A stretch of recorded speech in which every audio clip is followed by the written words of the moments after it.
Recently, a change was planned to have some UP Express trains operate non-stop, instead of all trains stopping at every stop. This change brought up a lot of controversy, to the point that it was ultimately cancelled. In this video, I'm going to discuss my take on this change, as well as some other points I'd like to make about the service as a whole.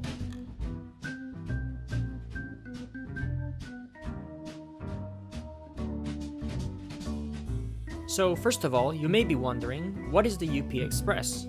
The Union Pearson Express, as the name implies, is a rail service primarily intended to transport passengers between Union Station in downtown Toronto and Pearson International Airport, Toronto and Canada's busiest airport. There are also two intermediate stops along the way, aptly named after the closest major roads at Weston and Bloor, which is also a convenient point to connect to the Line 2 subway, though without a direct walkway that should have been built ages ago, but I digress.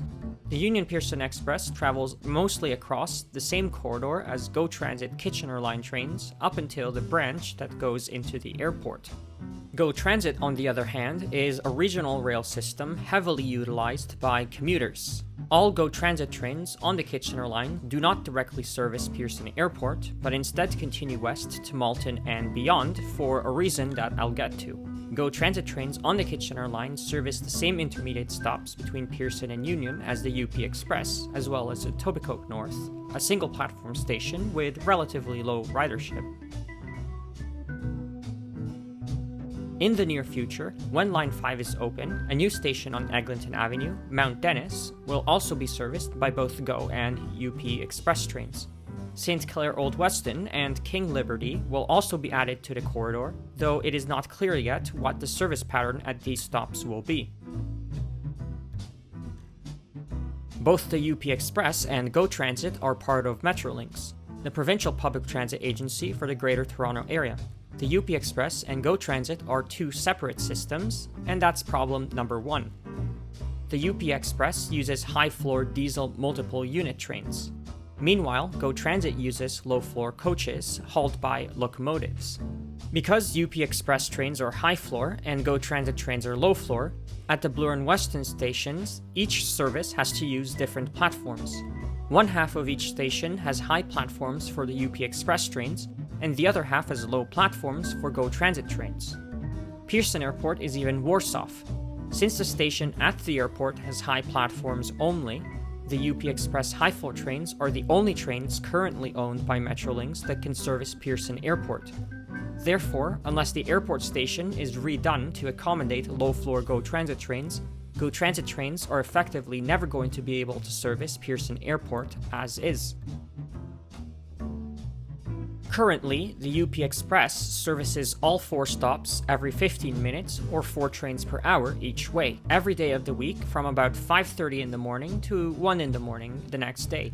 This makes Bloor and Weston some of the best served, if not the best served, heavy rail stations in all of Toronto. The service is so frequent and reliable that it has attracted commuters to use this service regularly, leading to overcrowding on the UP Express trains that are not meant to handle large volumes of people like the bi-level cars on GO Transit trains.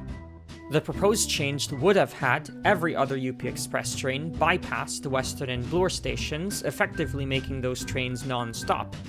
This means the Weston and Bloor stations would now only have service every 30 minutes or 2 trains per hour each way on UP Express. At the same time, GO Transit service between Bramalea and Union would have been increased, and actually will still be increased, from every 60 minutes to every 30 minutes for most of the day, so that Bloor and Weston would effectively have a combined 4 trains per hour to and from Union Station. This decision was made in the hopes of shifting this ridership from Weston and Bloor to use the more suitable GO Transit trains instead.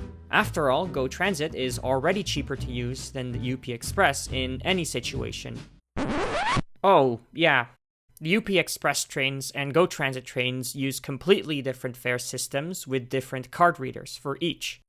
GO Transit, as I mentioned, is always cheaper, and it also allows for free transfers onto the TTC and other public transit agencies as part of the One Fare program. UP Express fares do not offer free transfers to other agencies, even though it's just as important of a service for commuters from Weston and Bloor, or even Pearson for that matter. And if you're taking the train to or from intermediate stations, you'll have to guess which train is coming first and hope that you tapped the correct reader. I'll get to a solution for this later. Anyways, there are also a few other issues with this apparently net zero change. Firstly, anyone traveling to the airport from Bloor or Weston is now out of luck with half as much service as before. Because GO trains can't use the airport at the moment, keeping UP Express service frequent is the only way of maintaining frequent rail service between the airport and either of those two stations. Also, the 30-minute frequency on GO Transit will only be during weekdays during most hours compared to the existing UP Express frequency being in effect all day, every day. On weekends, there will still only be hourly GO Transit service, which means that there will actually be a net reduction in service, even for those not going to or from the airport, especially during weekends. Also, the current travel time between Union and Pearson is approximately 25 minutes. The non-stop trains would have taken 23 minutes, only 2 minutes faster. The main reason is that there's a 10 mph speed limit when passing the high platforms. I don't see a good reason for this, aside from potential design flaws that shouldn't have happened in the first place, as trains in any other place, or even Express GO Transit and Via Rail trains, pass station platforms at full speed every day. In the long term, I think the best way forward is in the name UP Express. This service is meant to be a premium express service for getting people directly between downtown and the airport. Why do I say premium? Well, just looking at the price for Presto users, it is almost 3 times more expensive than an adult TTC fare, which will actually get you to the airport via Line 2 to Kipling and the 900 Express bus from Kipling, albeit slower. So with regards to fares, I think the fares need to be redone. First of all, as I've mentioned in previous videos, no one should be punished for taking faster routes, especially if it's the best option by far, as in the case of the Weston and Bloor stations at the moment. This means making the UP Express fares uniform with GO Transit, including Pearson Airport, let alone the TTC fares for trips entirely within Toronto. This way, any of the readers at the stations may be used to tap in, and ticketing is therefore simplified, as the current system of different readers and tickets for each system can be quite confusing and cumbersome, especially for visitors and newcomers. And yes, I understand that a premium may have to be charged specifically for airport-oriented service to keep those services afloat. However, there is more than one way of surcharging those intending to go to the airport other than targeting just those using the UP Express to get there. What is more commonly done in other cities is an additional airport surcharge for all trips starting or ending in Pearson Airport, regardless of transit agency. This would mean that anyone transiting through Pearson to get to their final destination doesn't have to pay this surcharge. Though even this plan is contentious, as I would argue that many people employed at or near the airport should not be paying such a surcharge on a daily basis. Also, it is worth mentioning that there are very few, admittedly unreliable, high-floor train sets that are the only trains capable of servicing Pearson Airport and thus must be used sparingly. Pearson Airport is only capable of handling 4-car trains, while the majority of the GO Transit network is capable of handling 12-car trains. Having too many stops along the way, especially considering those that are about to be added to the corridor like Mount Dennis, results in a quote-unquote express service that is too slow, thus being a less convenient option to get to and from the airport quickly. For these reasons, I believe that the UP Express should eventually become a limited stop or non-stop service with frequent GO Transit service providing the same or better level of service at all existing and future stations along the corridor as the UP Express does today at Bloor and Weston. The ridership at some of these stations in the future may prove otherwise, but either way, my belief is in line with how most other cities operate transit to and from the airport. Taking a look at other cities around the world with good transit, the express airport services in many cities are generally limited stop or non-stop. Looking at an example of a limited stop service, Narita Airport in Tokyo, Japan has the limited stop Narita Express and other regional rail lines serving the airport as well. Many of the stops along the way serve as vital major destinations and critical transfer points to other rail lines. In contrast, London, England has the non-stop Heathrow Express, but also the Elizabeth Line and Piccadilly Underground Line to supplement. It's important to note that Narita Airport is much further from the city center than Heathrow Airport. I could go on with other examples, but the main idea is that operating the UP Express non-stop or limited stop both have their merits.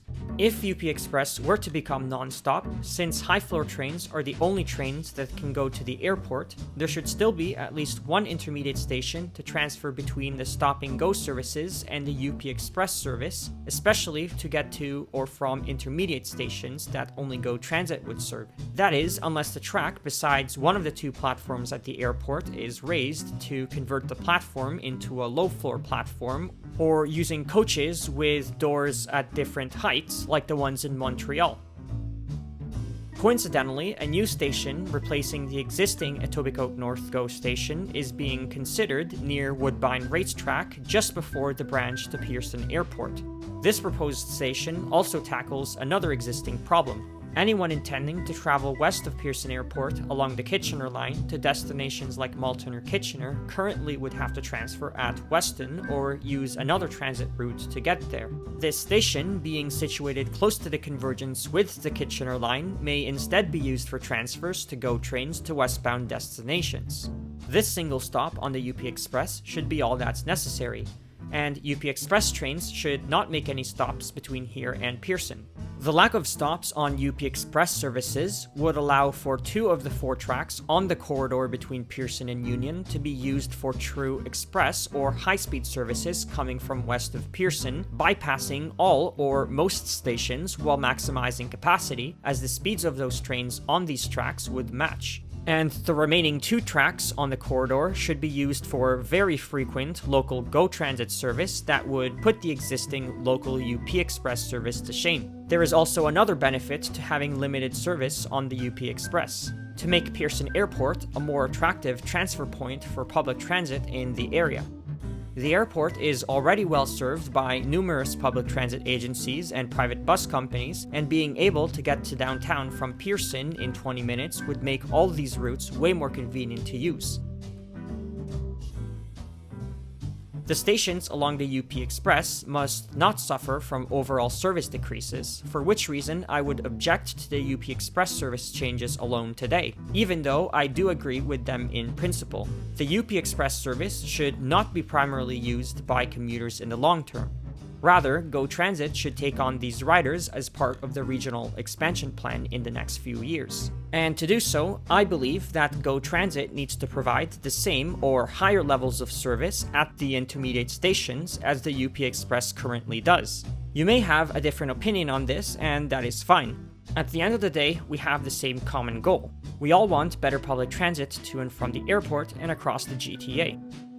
If you enjoyed this video and want more content like this, please consider leaving a like and subscribing to this channel. Thanks for watching.